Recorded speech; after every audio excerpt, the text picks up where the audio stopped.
So we all heard like North Korea has been very aggressive recently, especially from the beginning of this year.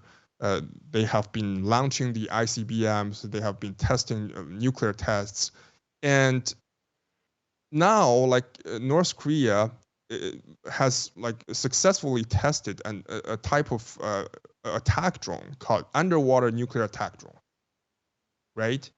And it is in response to the recent U.S., South Korea, Japan joint military exercise in the Indo-Pacific.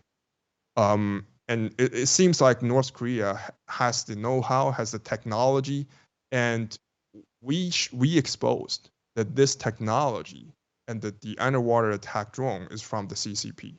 And the technology is from the CCP. CCP has stolen this from the US. So basically the technology, underwater nuclear attack drone from the North Korea, the technology is from US. So the CCP stole the US technology and given this to North Korea, and North Korea uses it to deter US and South Korea. And how did they get this? The CCP stolen this from the US through the threatening and coercion of the US companies. So basically, the U.S. companies has those technologies, and then the CCP coerced them, threatened them, and then just basically got the technology.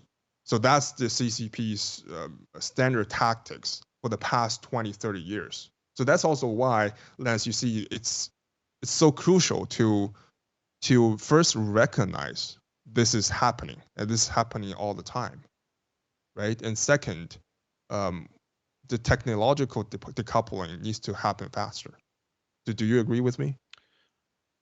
Yeah, this is difficult, obviously, because the U.S. Government or the U.S. Navy's underwater attack drone program is still eyes only, classified, top secret clearance. There is very limited information out there. So the information being stolen at an early stage is incredibly damaging for an underwater UAV program like the U.S. Navy's. It doesn't surprise me the CCP is strong arming corporate executives.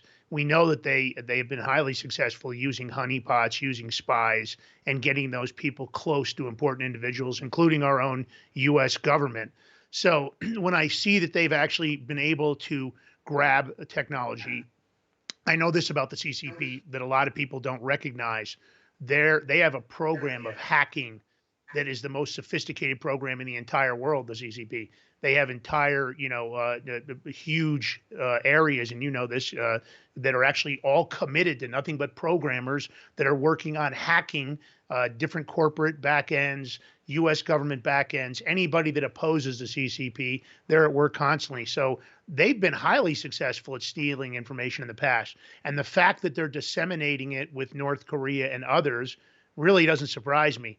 The key to the NFSC's information is that over the history of me being aware of the NFSC, which goes back to Miles, I've got to tell you that every time that you've come out with intelligence, you have immediately put it out when you've made sure that you've verified the facts. And later on, we have determined that obviously through other sources that it's 100% true. The difficulty in good intelligence is once you identify good intelligence, it's the dissemination of it. You have to disseminate that information, and that's the difficulty that we have as investigative journalists. But I know this about the NFSC's information and the stuff that they're putting out. I, to date, have never seen one story that didn't prove 100% true later on. I know many people like to talk about it being conspiracy theory, but in the case of the NFSC, that is not the truth.